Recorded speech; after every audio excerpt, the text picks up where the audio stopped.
What is this shit? Well, the audio sucks on my videos. That's what this shit is. Because the microphone's here, and if I'm talking here, no one hears it. Also, too, every time I have a talk, whether it's in a candid situation or whether it's in a group, that talk is gone. It's in the ether. It's never to be done again in the way that I did it initially the first time. So depending upon the level of enthusiasm or connection that I have with the people, it's totally different every time. So we're going to try recording at least the second one. The first one's a run through. This is the very first time I did this at 10 a.m. I literally was taking notes off a piece of paper and then scribbling all this down. And then in my mind trying to figure out how to connect it all to where it made sense to people. And as Mariah said, about a quarter of the way through, she was even like, what the fuck is he talking about? But it came together. So that's really all that matters. This is, I would say, how not to set bullshit goals or have bullshit goals, because everything stems from a goal. And goals as individuals are important, but they should all be the same goal for the most part, right? And what I mean by that is, if you set a goal to look a certain way, to be in a certain size clothes, or to be a certain number on the scale, it's a bullshit goal for many reasons. Hear me out. You can do those things while not being healthy. Meaning, you can get into that size clothing, you can weigh that number on the scale, you can look that way without eating clean, without doing cardio, without even doing HIIT training, right? Let's use supermodels as an example. How much exercise does a supermodel do? Let's say Kate Moss era 1995 supermodel. Zero. They do zero exercise. They're size 0 and they do zero exercise, right? In their mind, the epitome of what they were trying to do has to do with all surface bullshit. It's if I look this way, I get this job, I get this admiration from people. And that's bullshit because, what is the Kate Moss diet? Celery and cocaine was the Kate Moss diet. Celery and cocaine. So you tell me how her goal to look that way was any sort of goal that you would want to have. So now that's obviously opposite end of the spectrum. Now let's bring it back to normal everyday people. If you had those same goals, the problem with those same goals is that you do not have to adhere to any sort of a clean lifestyle for those goals. So initially going in, you say, my goal is to look this way, to weigh this number, to attract a spouse, whatever the hell it is, right? And so you get there. You're there all of the sudden. You're fitting into that size 2, whatever. I don't know women's sizes.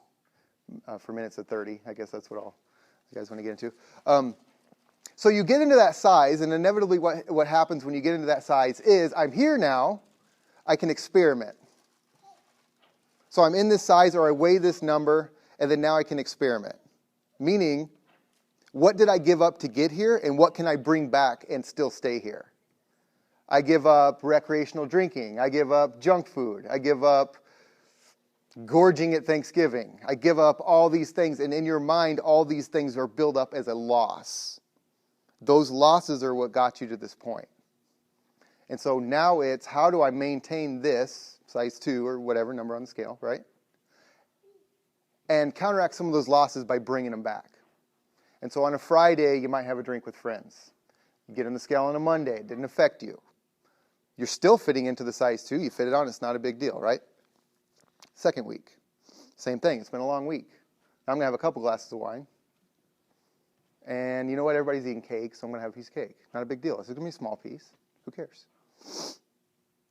Monday comes along, and it didn't affect the scale too much, and you're still in a size 2. So second week, you've established a food addiction. Re-established in most people's cases. You've re-established a food addiction. You've modulated your insulin. So on a strictly scientific level, what has happened is you turn your body from an anabolic state, which means burning fat and building muscle, right? Which is what got you to the aesthetic state or the aesthetic desired goal. And you've turned the switch. So all of a sudden you've hit this metabolic switch where now I'm burning muscle and storing fat. But in your mind, you don't think that that can be the case because it's two isolated incidences and it can't be that small. The room for error cannot be that small.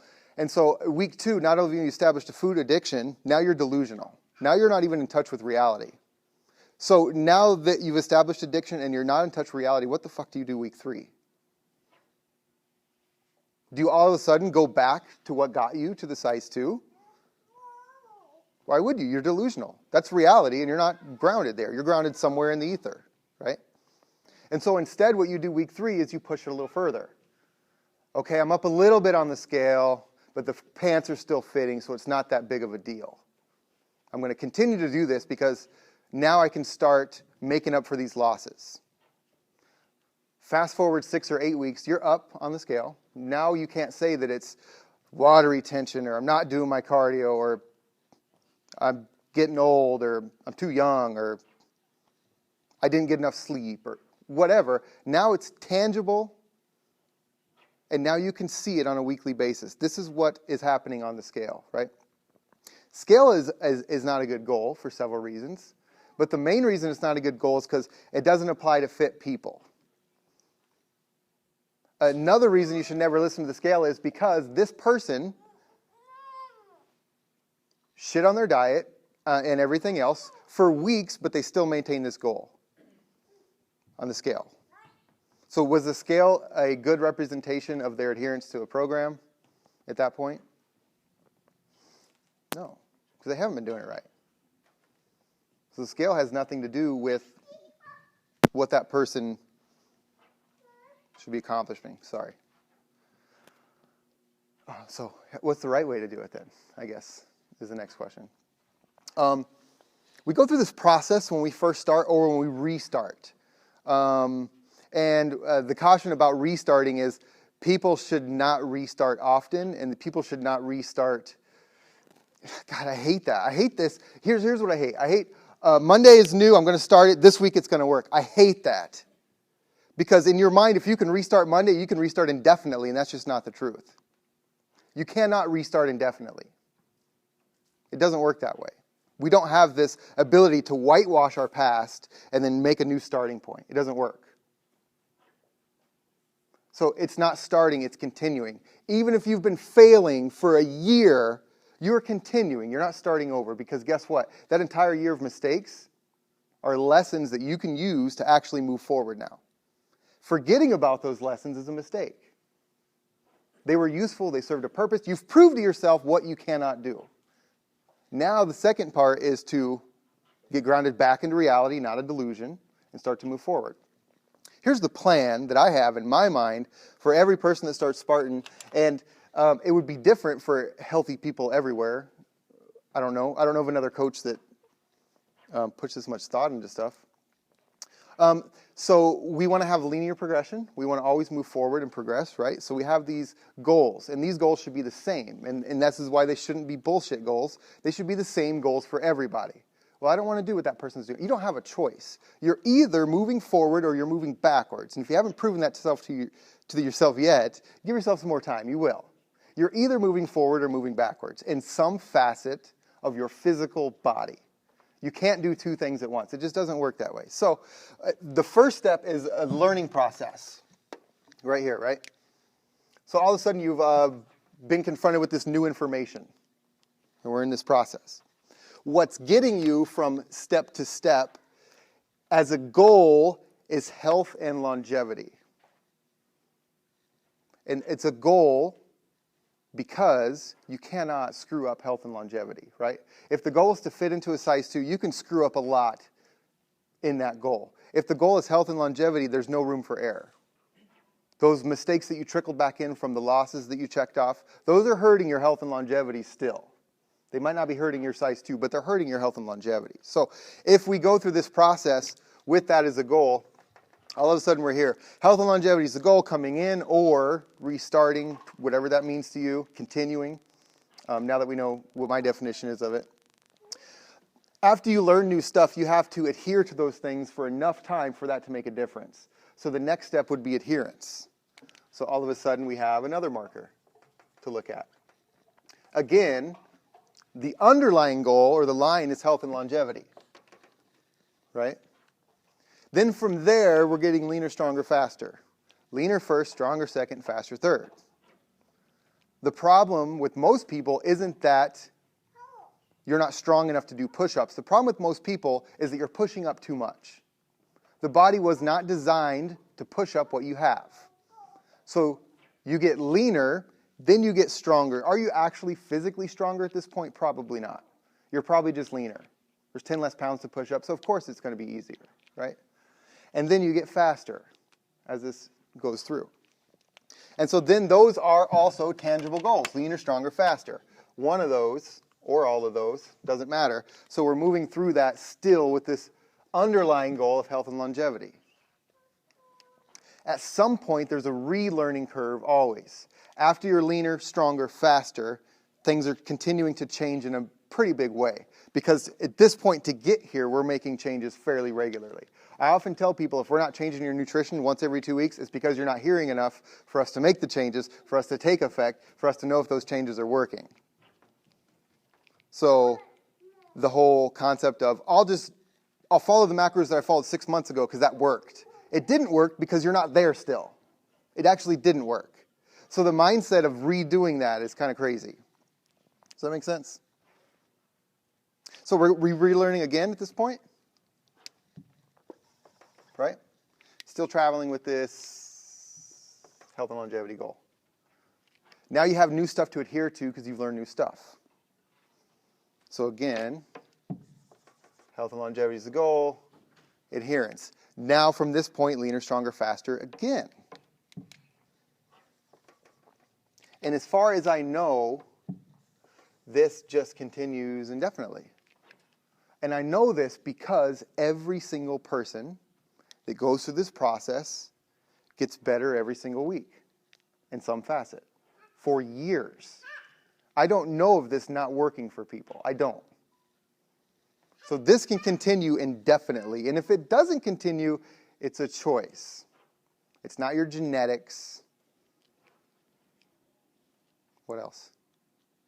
It's not your age. A bunch of excuses people always use. Huh? Job, yeah. It's none of those things. It all boils down to this. In the beginning, we have in our mind what we think a tolerance limit to changes are. So we make all these changes and we have this limit that if we go above this in a number of changes, it's too much and I can't take it, right?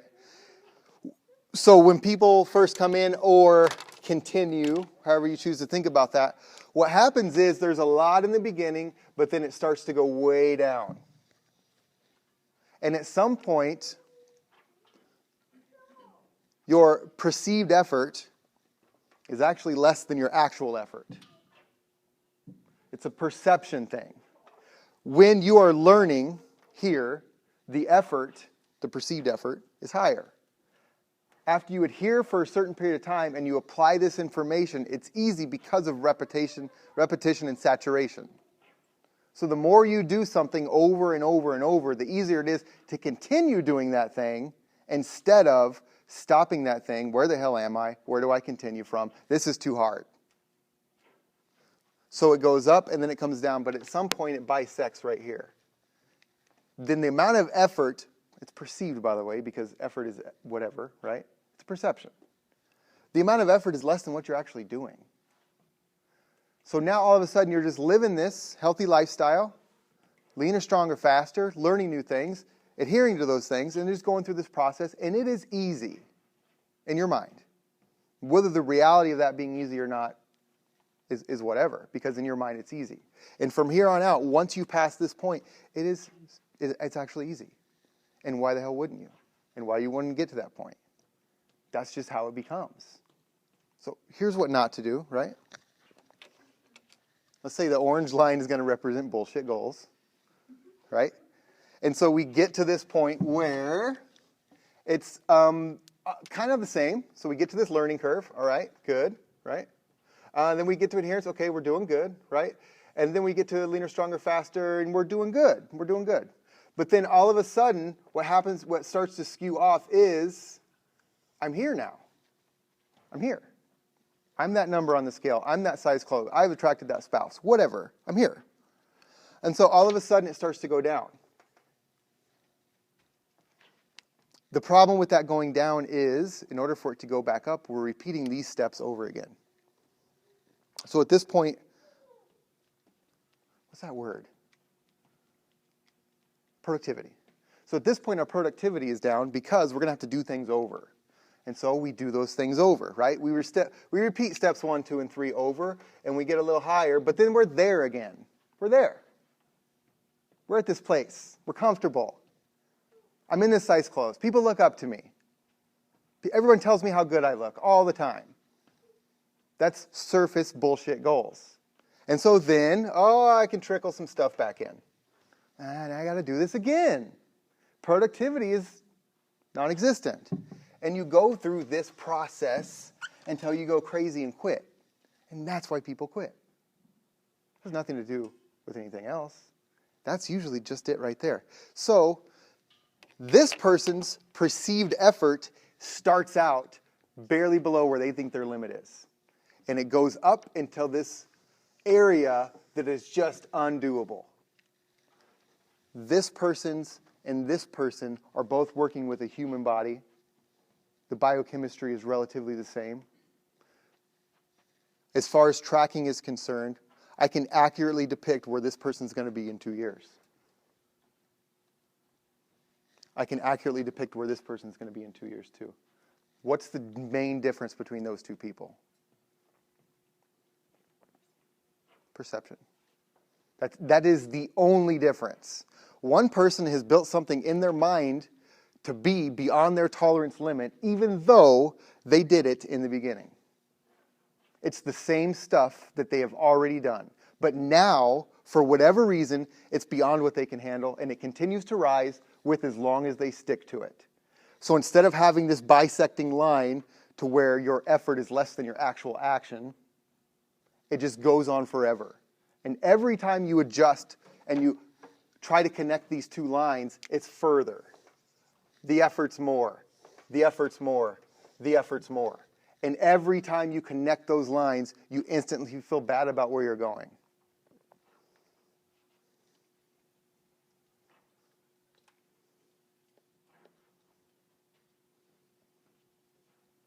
Which obviously isn't good.